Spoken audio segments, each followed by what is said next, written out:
አንቀፍቀፍ ናብ ትግራይ ንካኣቱ አድላይ ዘበለ ኩሉ ገይሩ ዓለም ለኸ ማሕበረሰቡን ነቲ ተግባር መንግስቲ ትግራይ ይከታተሎ ነይሩ መንግስቲ ትግራይ ዘተሰላም ንምስላጥ ብፍላይ ንሰብኣዊ ሓገዝ ብዘለዎ አድላይነት ረብሓን ሎሚ ሚያዝያ 4 2014 ዓ.ም ሰራዊት ትግራይ ኣብ ዓፋር ተቆጻጺርዎ ካብ ዝነበረ ኤረብቲ ተባሂሉ ዝጽዋዕ ቦታ ሓይልና ክልዓለ ተገይሮሎም እዚ ውሳነ መንግስቲ ትግራይ ግዝያዊ ደው ምባል ተጻብኦ ተኸቢሩ ሰብኣዊ ሓገዝ ብዘይ ዓንቀፍቀፍ ከኣቱ ተወሳኺ ናይ ባዕሉ ስጉምቲ ብምውሳድ ዝከኣሎና ገበረ ምዃኑ ዘረጋግጽ እዩ ስለዝኾነ እውን ተፈጢሩ ብዘሎ ምቹ ኩነታት ብምጥቃም ሰብኣዊ ሓገዝ ብዘይ ዓንቀፍቀፍ ብዝድለ መጠንን ዓይነትን ብዘይ ወዓል ሕደር ከኣቱ ይግባእ እንተዘይለ መንግስቲ ትግራይ ብስም ግዝያዊ ደው ምባል ተጻብኦ ክባን ዕጽዋን ክቅጽል ከም ዘይፈቅድ ይፈለጥ በተወሳኺ ናይ ዓለም ለኸ ማሕበረሰብ ክባን ዕጽዋን ክኽፈት ዝተቋረጹ ህዝባዊ አገልግሎታት ስራሕ ክጅምሩ ጸቕጥ ክገብር መንግስቲ ትግራይ ይጽውም ትግራይ ትስዕር መንግስቲ ትግራይ ሚያዝያ 4 2014 ዓ.ም መቐለም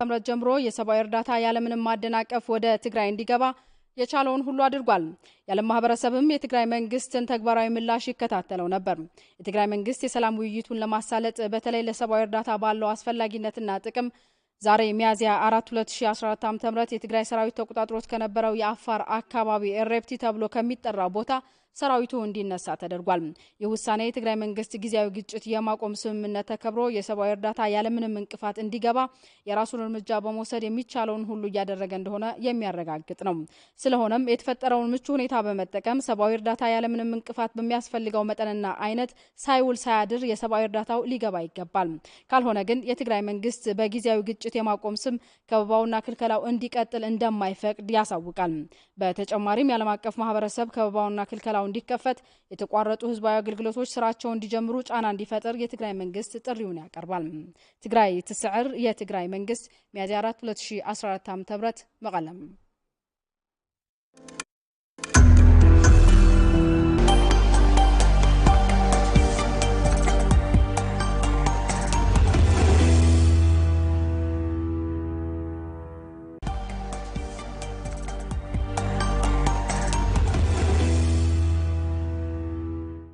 The government of Tigray announced today that it has withdrawn its forces from Iribti and Afar regional states in accordance with its declaration of humanitarian truce late last month.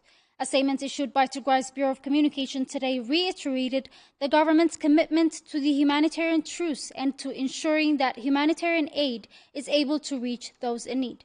The statement also said that it's expected to see immediate improvements in access to humanitarian aid and would not accept a situation in which the siege continues under false pretense of a humanitarian truce. The statement also called on the international community to play its part to ensure humanitarian aid is able to reach Tigray and all essential services are restored.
and welcome to those of you watching Tigrai TV on satellite television, as well as on our social media platforms, Facebook and YouTube. I'm Sablor Lema, and I'm here with the news for the hour. Moving on to the first news, our reporter Aragawi Gabra Mikhail visited one household in Magala with 6 members to observe the severe impacts of the ongoing siege on Tigray that has blocked all commercial goods from coming into the region, as well as essential discontinued services such as banking and telecommunication. Let's take a look. The discontinuation of banking service, telecommunication and blockade on all commercial goods has made life impossible difficult in Tigray, where it's now become impossible to access cash or other essentials. Tiggai is a single mother to her 4 children. She supported her family by baking and selling injera before the start of the conflict, but she said that now becomes impossible. I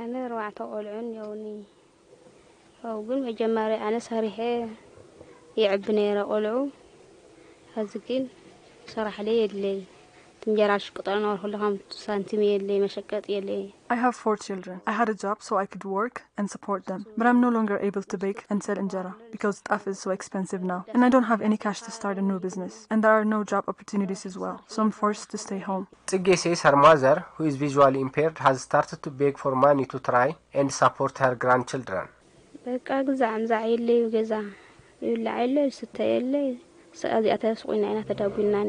We have nothing at home. We don't have anything to eat or drink. I used to support my elder mother, but currently she is forced to bake at the church, hoping to bring something for her grandchildren. The only food my children can get now is breakfast at Housing Square, where local NGOs have been providing breakfast for children. I feel very bad when I see my family sleeping without eating anything, and it makes me feel angry and sad. When my children come from outside and ask me to give them something to eat, it makes me feel sad. Tiggai is one of the millions of Tigrayan mothers who are suffering along with their children due to the ongoing siege that blocked much needed food aid, according to Yirga Gabrezgabiher, regional manager for the local NGO Social Service, Health and Development in Tigray.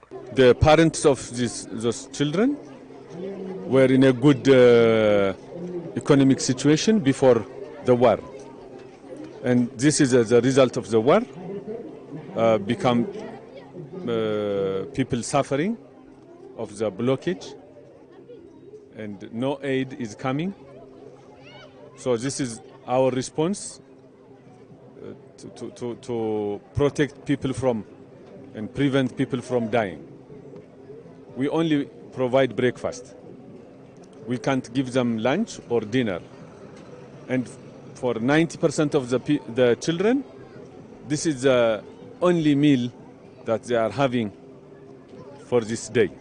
Yirga emphasized that the ongoing blockade goes against the international norms and standards that prohibits the use of food, medicine and other essential items as a weapon of war. This problem is human-induced. It is created by few people who intentionally want to harm the people. I never seen this kind of punishment. Politicians can punish politicians. It could punish politicians. But punishing people, it never happened, and I don't think it will happen in mankind coming history. So 400 children compared to the children in Tigray, in terms of number, is nothing. There are thousands and thousands of children without any single breakfast or a single bread per day in Tigray. Tigray's Office for Emergency Response says over 6.5 million people in Tigray are in dire need of humanitarian assistance, indicating that millions may be on the brink of death if aid is not able to reach them and soon. The withholding of Tigray's annual budget, as well as the discontinuation of banking services, has devastated the region's economy, leaving many with very few options to satisfy basic needs. Our reporters visited Mohoni Primary Hospital in southern Tigray and spoke with health workers there that have not had a salary for over 10 months now. They say professionals at the hospital have run out of coping mechanisms to deal with the ongoing siege that has left over 6.5 million people in dire need of humanitarian assistance. Our reporter Haile Gabru has more on this. The discontinuation of banking service in Tigray and the withholding of Tigray's annual budget has devastated Tigray's economy. So much so, professionals of all sectors who once had a stable and a steady income are no longer able to afford essentials. This is Mahoni Primary Hospital in southern Tigray. Health workers there say the 9 months long siege on the region has meant that many health professionals are having to hungry. I am a father of 2 children. Extended family members have been helping us provide for them so far, but now they can't help anymore and we still don't have a salary. Other colleagues are at the brink of death because they don't have any food. People are dying day in and day out. We depended on our monthly salary, so it's been very difficult to make ends meet since the start of the siege. The health professionals say the situation is making it ever more difficult for them to provide the care that is needed to patients. On the one hand, people are starving to death. On the other, people are dying because they are not getting medical care. This also has to do with the fact that health professionals are also going hungry. We can sit at hospital and give patients the care they need. This hospital provides service for over 4 districts. More than 200 women come here and every day to give birth.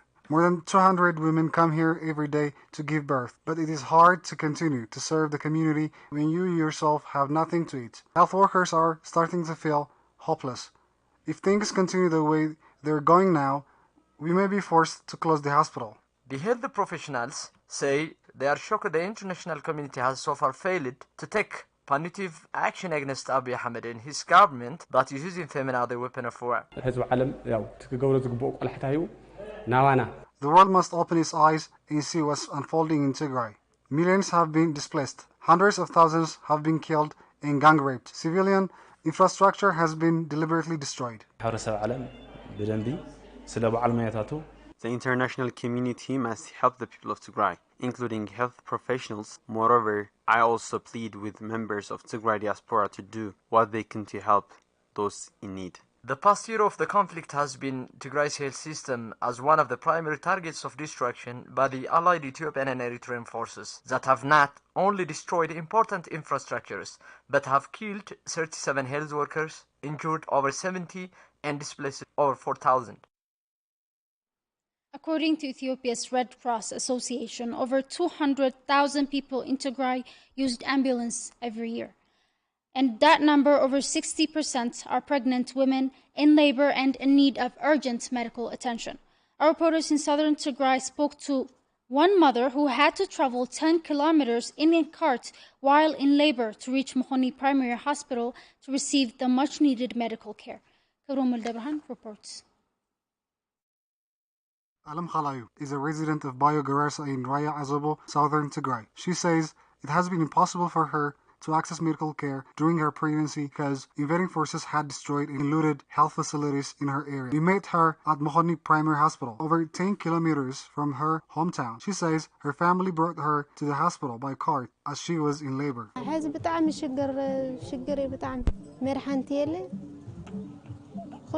These days, it is very difficult. There are no medical supplies. There is nothing here. No ambulances are available. We are traveling by cart through the blisteringly heat. I gave birth after a lot of pain because of complications with my uterus. Alam suppose Malis Vitsum says access to health care was more easily available before the start of the conflict. That's so the deliberate and systematic destruction of health facilities.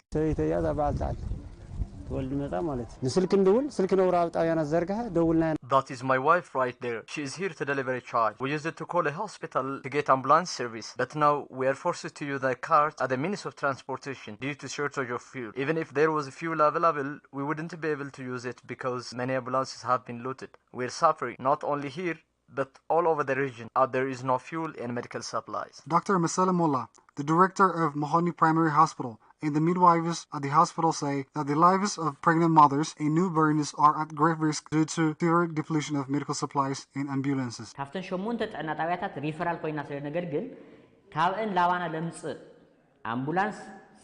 This hospital serves as a referral hospital for 8 health centers. There are no ambulances that would bring patients here from the health center. Many mothers are going to the health centers either on a stretcher or by a cart if they are referred to this hospital. They would have to pay a lot of money that they can afford to even get here. As a result, a number of mothers are dying. ህፃናት ኣብ ውሽጢ ሞይቶም ይመፁ ጋና ላፍቲ ሆስፒታል እንተይወፅሑ ኣብ ገዛኦም እንዳህላ ሰዓን ትራንስፖርት ተዓዊጦም Many infants die out of suffocation inside their mother's womb before they make it to the hospital. This is due to lack of transportation.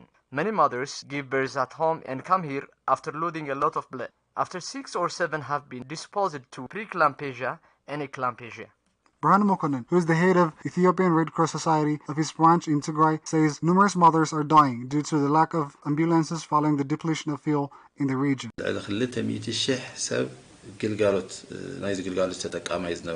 Over 200,000 people in Tigray use ambulance services every year, of which over 60% were women in labor. Number of mothers giving birth at home has shown a significant increase, and this is leading to an increased rate of maternal mortality. The World Health Organization has 4 million people in Tigray in dire need of medical attention as the Ethiopian government maintains a blockade on all essential goods and services coming into the region, including medical supplies and food aid. Agus Waldu and Bashai Barha worked as civil servants for 4 decades before their retirement. They depended on their pensions as primary sources of income until the Ethiopian government blocked banking Shai from accessing their life savings or pensions. For reports by Kibrom Al-Dabrhan, La'alam Tajan. Hagos Waldu and Bashai Berha worked as civil servants for 4 decades before they retired some years back. They depended on their pensions as primary source of income. This is until the Ethiopian government blocked banking services in Tigray, blocking retired civil servants like Hagos and Bashai from accessing their lives, savings, or pensions. We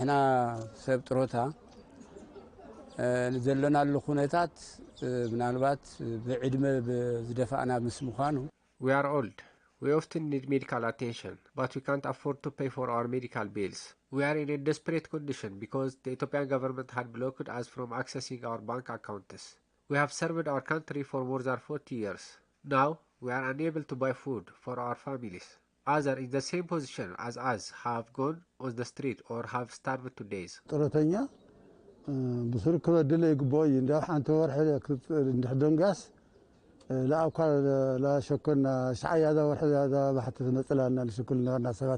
pensioner's salary must not be halted even for a month. But now we haven't been able to get our salaries for the past 10 months, and this is a big problem for us. We haven't been able to feed our children. We can afford to pay to get health care service because we have no money to do so. Hagos also emphasized that pensions are earned through decades of services and cannot be withheld from civil servants that have faithfully served the communities.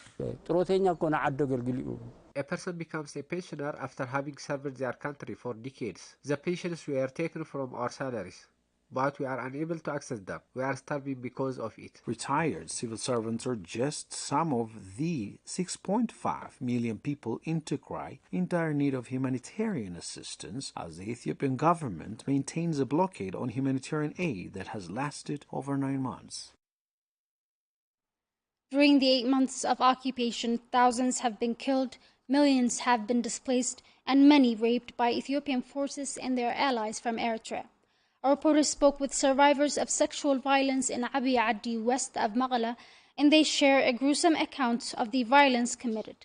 Salome Tigrai has the report.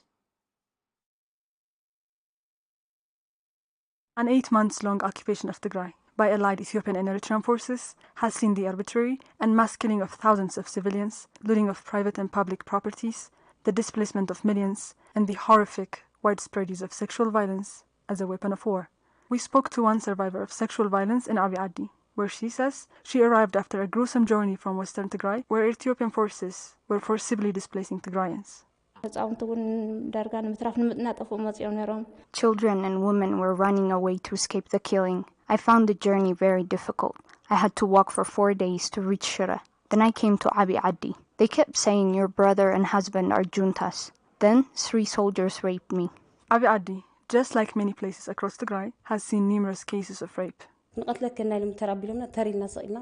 They put us in line and told us they would kill us. There were little girls with us. I was wishing they would kill me first. I covered my face with my scarf, and then they told me to get it off my face. There were many soldiers, but it was 2 Eritrean soldiers that raped me. They were speaking a language that is never spoken here and had scars on their faces. They took me somewhere and raped me there. I don't know what happened after that. I lost consciousness.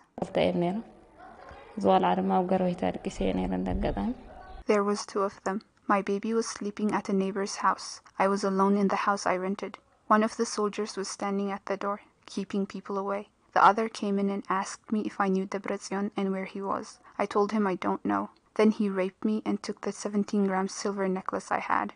The ongoing siege on Tigray and the systematic destruction of health facilities across the state has made it impossible for survivors, such as the women we have spoken to here, to access healthcare, leaving them with no access to essential reproductive healthcare services. So far, I have only tested for HIV. I don't have HIV, but I have a problem in my uterus. I can't control my urine. Thousands of women were and are till this day being systematically raped by occupying Ethiopian and Eritrean forces. What's making it worse is that survivors are not able to access healthcare services, including psychosocial support, and may be forced to live with lifelong scars. An IDP camp sheltering persons displaced from Western Tigray due to the ethnic cleansing campaign carried out by Ethiopian forces has reported that it has lost 17 IDPs due to starvation. The Ethiopian government's blockade on food aid and medical supplies and other non-food items has had a devastating impact on the IDP community that primarily depends on the aid to fulfill basic needs. Miran Imana reports. This is one of many facilities in city of Adigrat repurposed to accommodate the over 1 million internally displaced persons from Western Tigray. IDPs here say that they left their homes in panic and left all their belongings. We left all our belongings and properties. We didn't even get a chance to lock our doors. We didn't take anything with us. I thank God I was able to escape safely with my children, but the road to Takaza was very difficult. The Eritrean troops shelled the area, and then the Fano came. We were encircled. I'm a mother to this child. I have other children as well. I left with only the clothes I had on. I couldn't take anything else. That little baby over there, his mother had to carry him for over a month. Look at his body, his skin. He has scars everywhere. Women had been raped, infants were dying, and men were being slaughtered by knives, and they were shot with bullets. There were carnage. It is hard to put it into words. We haven't heard from family members and relatives we left there. We don't know if they are alive or dead, whether they have fled to Sudan or remained there. We have no clue of their whereabouts. I have no words to explain it. After making the gruesome journey to Adigrat in Eastern Tigray, the IDPs hoped to find some solace. Instead, they're facing further hardships caused by the ongoing siege on Tigray that has made it impossible for them to access basics like food aid. The community used to donate and help us. We were doing fine in comparison, but now there is nothing of that sort. The residents are themselves facing hardships. Even the people who had money in banks can't access their money because banks have been closed. Over 4 seniors, infantes, have died here. Countless people have been admitted into hospitals due to starvation. We constantly wait for the sun to rise and set again. We don't know what will happen to us. There is no medication, no food, and no water. It is hard to hear your children crying out for food. The children can't even comprehend what it means not to have food. Children have already started to die. Many are getting sick. The situation is extremely difficult. We are in the worst possible condition. There is no way for us to survive. We are worried sick. Destawaldu is a coordinator at the camp. He says the camp has already lost 17 IDPs due to lack of food. He says IDPs, after escaping from horrific situations, are now facing a risk of death due to starvation.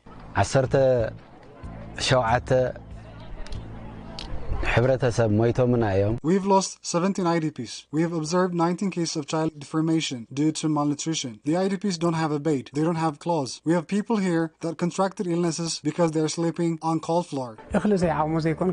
We just need food to keep us alive today. The bread here is for all of us. I urge anyone that can to help us. If this continues, seniors such as myself and children will not be able to survive. I urge all that can help us. The 9-month-long blockade on food aid and other essential items has endangered the lives of over 2 million IDPs that depend on humanitarian assistance to fulfill basics. Zabati Barha was displaced from Western Tigray, Alamti district, after Ethiopian forces launched an ethnic cleansing campaign in the area that has displaced much of the Tigrayan population. Zabati is even more affected by the displacement due to her visual impairment. That has made coping with the new situation even more difficult. Let's take a look at the report. The war on Tigray has seen the deliberate targeting of health facilities and other important infrastructures, devastating the most vulnerable members of the community, especially those with special needs. Zabati Bara is one of over 1 million persons displaced from western Tigray, where Ethiopian forces carried out an ethnic cleansing campaign. She was a resident of Tsalamti district before the start of the conflict. Zabati was born visually impaired, but despite the many failures of the community to provide her with the support she needs, she completed her education and has been able to support herself and family members. But the start of the conflict has seen her life turn upside down.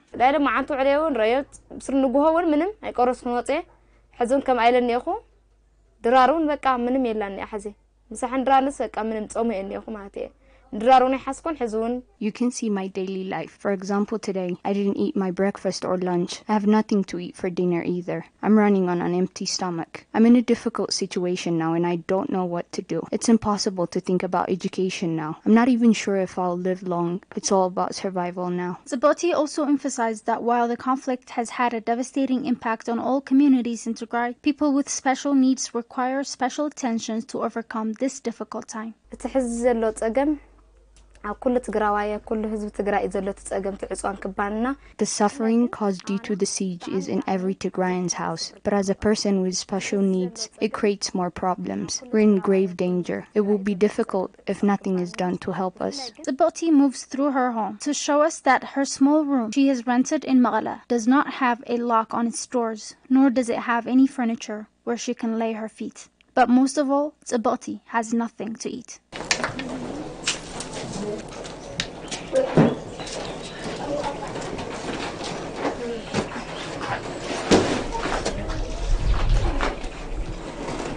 ያው ረይወት ሸሓነለ ምንም የውልን ጥሩሕ ማለትዩ እናዛ ገዛ ሕሩጭ ምናምን ነው የላን ዛብረድስተውን Look at this plate. There is no food in it. There is no flour in this house. The cooker is empty too.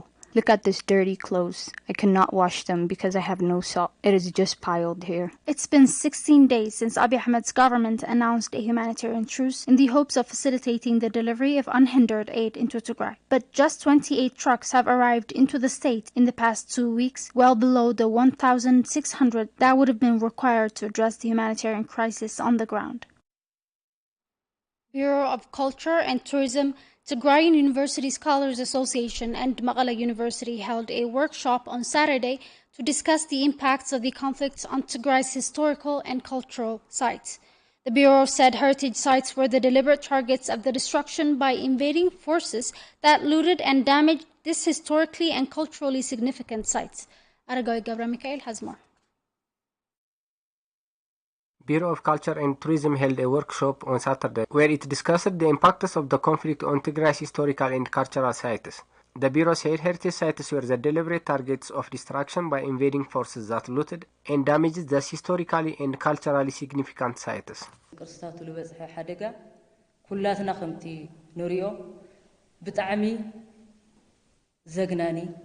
The destruction committed on tangible and non-tangible heritages in Tigray is immeasurable. Heritage sites preserved for centuries were targets of artillery attacks. Dr. Abata Kasa from Makale University also said that civilians, tourist sites, and the whole ecosystem has been impacted during the war on Tigray by the Ethiopian as well as the Eritrean forces. In Tigray is that deliberately, intentionally or unintentionally, civilians have been impacted. Tourist sites have been impacted. The whole ecosystem has been impacted. So it is the different.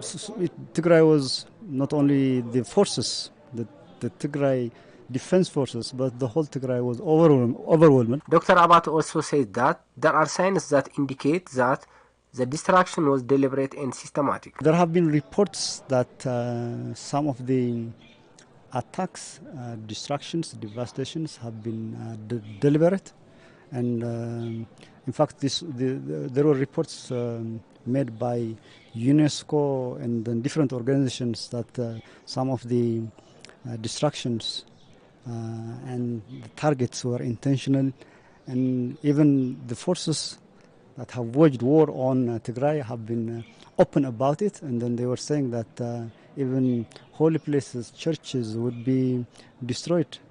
So I think some of the devastations have been deliberate. Assistant Professor Gabra Kiros, a professor of tourism and heritage at Mekelle University, says the destruction of historical and heritage sites is against international as well as national laws. A war is going on in Tigray. It's just a full-fledged, a complete war is going on in Tigray.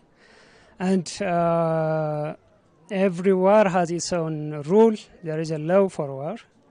And among the special things that get special privilege during war are heritage of a given community. So as per the international laws and even domestic laws, heritage of a given country, a given community, a given nationality should be given priority in protection, even if there is a complete war in that area. But what's happening in Tigray is mostly, even you can say that things are going against the laws, international laws and domestic laws. The main iconic heritage of Tigray, which are the masterpiece for the world population, are being targeted.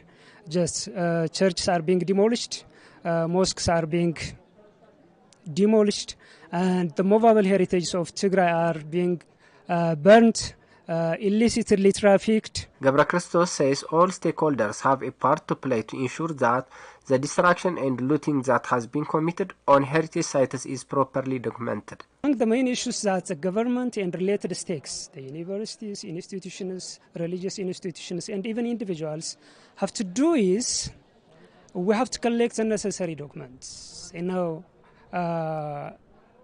We have to tangibilize our evidence. We have to have the videos, the photos, the contents, the testimonies on our hand. And in the preamble of UNESCO, it says that the heritage of a given community is heritage of the world, it says. So the heritage of Tigray, whether it is registered by UNESCO or not, according to the preamble of UNESCO, according to the regulations stated in UNESCO, it is the heritage of the world. So,